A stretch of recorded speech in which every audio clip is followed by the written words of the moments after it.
stunting mau dicegah kalau makanan dari posyandunya aja masih kayak gini?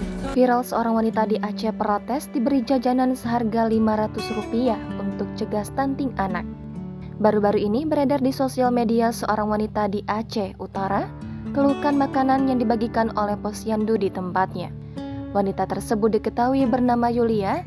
Ia viral usai mengunggah keluhannya terkait makanan yang dibagikan posyandu dengan program pencegahan stunting yang sedang marak dijalankan oleh pemerintah. Video keluhan Yulia tersebut diunggah di media sosial TikTok @abayabes dan diunggah ulang oleh akun Instagram @memomedsos. Dalam video unggahan itu, Yulia menunjukkan makanan yang dibagikan pada saat jadwal posyandu di tempat tinggalnya. Ia mempertanyakan bagaimana cara mencegah stunting sedangkan makanan yang dibagikan oleh posyandu sama sekali tak ada nilai gizi.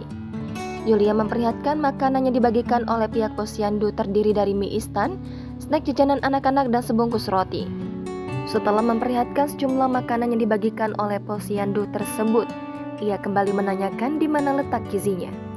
Ia mengaku sangat geram dengan tindakan posyandu di daerah tempat tinggalnya, tepatnya di Desa Matang Panyang, Kecamatan Payabakong, Aceh Utara.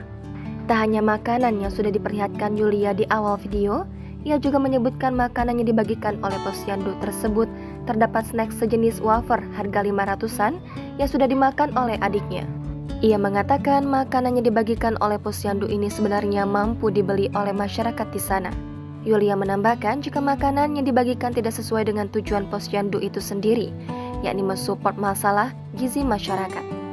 Yulia juga menyebutkan tak hanya dirinya yang mendapati hal tersebut, bahkan masyarakat setempat pun merasakan hal yang sama. Hanya saja banyak yang tidak berani bersuara.